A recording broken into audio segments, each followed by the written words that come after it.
Assalamualaikum warahmatullahi wabarakatuh. Nama saya Sharifah Maisarah binti Said Umar. Nombor metrik 088770. Hari ini saya akan membentangkan tentang isu child free, di mana child free ini merujuk kepada pilihan individu atau pasangan yang telah berkahwin yang memilih untuk tidak mempunyai anak atas sebab-sebab tertentu, dan kebiasaannya keputusan ini dibuat atas alasan kewangan, kerjaya dan keinginan menjalani kehidupan tanpa tanggungjawab terhadap membesarkan anak. Dan fenomena ini semakin mendapat perhatian bukan sahaja di negara barat tetapi di negara kita iaitu Malaysia. Jadi oleh itu saya telah melakukan temu bual, dan temu bual ini dilakukan dengan seorang informan yang yang menggunakan nama samaran iaitu Anis, yang berumur 35 tahun dan bekerja dalam sektor kesihatan iaitu sebagai fisioterapis. Dan beliau ni telah berkahwin sejak tahun 2020. Dan untuk menjaga privasi beliau, saya nama sebenar dan butiran peribadi beliau ni tidak akan saya dedahkan. Okay, dalam temu bual ini Anis ni telah berkongsi pandangan mengenai keputusan untuk menjadi child free, di mana beliau ni telah berkata walaupun pendapatan keluarga agak tinggi, namun kos hidup tetap membebankan, terutamanya dengan tanggungan anak, di mana masa juga sangat terhad kerana kebiasaannya kerja masuk pukul 7 pagi dan balik pukul 7 malam. Dan ramai yang memilih child free kerana perlu mengambil career break jika mahu mempunyai anak, dan kebiasaannya ibu yang akan berhenti bekerja. Jadi pada pandangan saya mengenai statement yang telah diperkatakan oleh Anis ini, pandangan ini menunjukkan bahawa keputusan menjadi child free ini bukan semata-mata keinginan peribadi, tetapi juga dipengaruhi oleh faktor ekonomi, kerjaya dan kesejahteraan mental. Kos hidup yang meningkat walaupun dengan pendapatan yang stabil boleh menimbulkan tekanan yang boleh mempengaruhi keputusan untuk menunda atau menolak kehamilan, atau dikenali sebagai child free lah. Dan tanggungjawab pekerjaan, terutamanya bagi ibu yang mungkin perlu mengambil cuti yang panjang atau berhenti bekerja, ini menambah beban mental dan masa.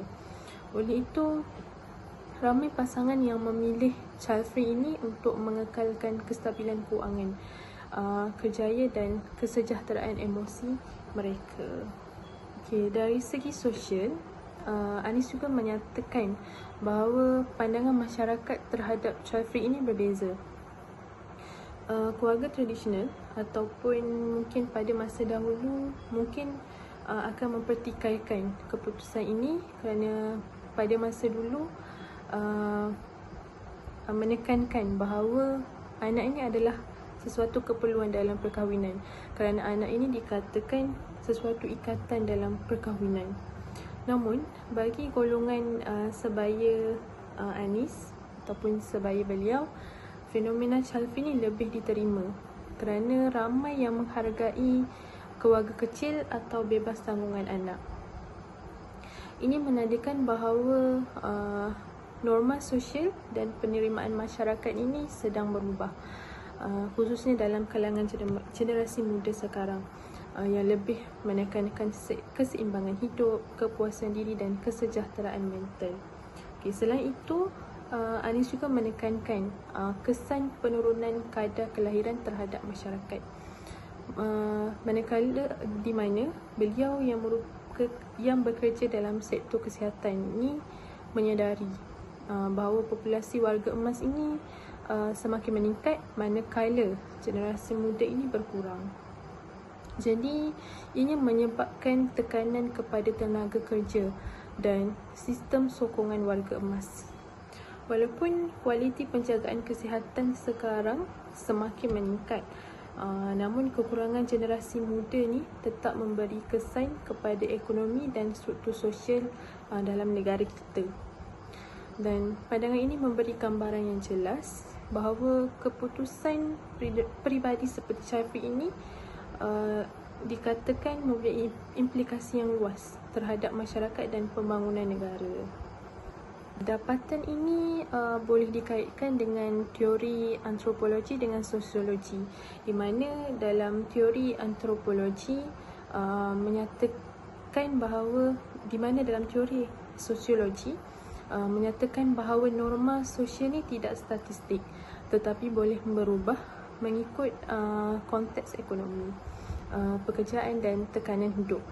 Manakala dalam teori antropologi ia boleh dikaitkan dengan konsep agensi individu, di mana iaitu kemampuan seseorang membuat keputusan yang rasional dalam menghadapi cabaran dan tekanan sosial. Jadi pilihan Syafri ni menunjukkan bahawa individu itu menggunakan kebebasan mereka untuk menyesuaikan kehidupan dengan nilai peribadi, keperluan mental dan cabaran dalam kehidupan yang sebenar. Jadi daripada temu bual ini, saya belajar bahawa masyarakat kini semakin menghargai pilihan individu dalam menentukan gaya hidup mereka. Dan nilai tradisional ataupun nilai yang ditekankan pada masa dahulu ni yang menjadikan anak ni sebagai keperluan dalam perkahwinan ni bukan satu-satunya perkara yang penting ataupun perkara yang penting lah. Dan saya juga menyedari bahawa kesejahteraan mental, pengurusan masa dan pertimbangan kerjaya ataupun kerjaya memainkan peranan yang besar dalam membuat keputusan dalam kehidupan lah. Dan ramai individu yang memilih Syafri ini adalah untuk memastikan mereka ini mempunyai masa dan tenaga untuk diri sendiri dan juga mungkin untuk suami mereka sahaja, dan tanpa tekanan yang berlebihan. Dan secara keseluruhannya, pengalaman temu bual saya ini bukan sahaja memberi gambaran yang jelas tentang fenomena Syafri, namun ia juga membuka mata saya terhadap kepelbagaian pandangan dalam masyarakat moden zaman sekarang terhadap pentingnya menghormati pandangan peribadi orang lain. Saya menyadari bahawa pandangan memilih untuk Syafri ini adalah pertimbangan rasional terhadap realiti kehidupan pada masa kini. Temu bual saya bersama dengan Anis ini mengukuhkan lagi bahawa pasangan muda hari ini lebih menilai kemampuan diri sebelum mengambil tanggungjawab sebagai ibu bapa. Jadi fenomena ini memberi kesan bukan sahaja kepada institusi keluarga tetapi juga struktur masyarakat dan pembangunan negara.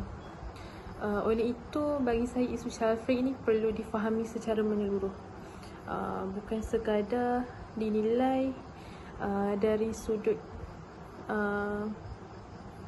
yang negatif lah, dan memerlukan rasional. Jadi itu sahaja daripada saya. Sekian, terima kasih.